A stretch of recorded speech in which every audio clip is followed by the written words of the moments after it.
চাহিদা রয়েছে, যাত্রীর পছন্দ রয়েছে ট্রেনের প্রতি, সেই হিসেবে কিন্তু যাত্রীর অনেক উপকার হয়। আবার অনেকে ভোগান্তিতে পড়তে হয় না, অনেক সহজেই ঢাকা ফিরতে পারবে। পুরো বাংলাদেশের সিস্টেমটা এরকম, শুধু নরসিংদী না। নরসিংদী হয়তো ঢাকার কাছে বলে একটু বেশি, অনেকে একটু কম। মোটামুটি ভালো হয়েছে, কোনো খারাপ হয় নাই, অবশ্যই সমস্যা নেই। তো অবশ্যই একটু ভিড় হবে, যেহেতু সবাই গেছে, গ্রামে গেছে, আসার সময় একটু ভিড় হবে। কষ্ট হয়েছে, তারপর আনন্দটা এর থেকে কষ্টটা একটু হইলই। আজকে কি ট্রেনে ওঠা কষ্ট ছিল? হ্যাঁ, আজকে একটু মোটামুটি কষ্ট হয়েছে, যাত্রী অনেক বেশি ছিল।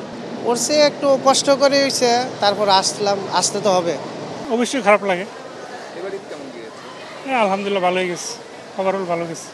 না এমনি ওভারঅল যানজট তেমন নাই, এমনি ঠিক আছে। হ্যাঁ, আমি ঈদে বাড়ি গেছি, গতকাল আসছিলাম আমার একটা ব্যক্তিগত কাজে ঢাকা, আজকে আবার ফিরছি। কারণ ঈদে অনেক ভিড় ছিল তো, আর এখন তো এরকম ভিড় নেই।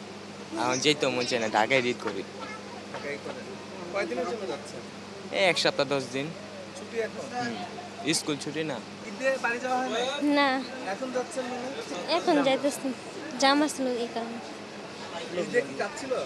হ্যাঁ, কাজ আসছিল ঢাকায়, এই জন্য যাইতেছি 5-6 দিনের জন্য।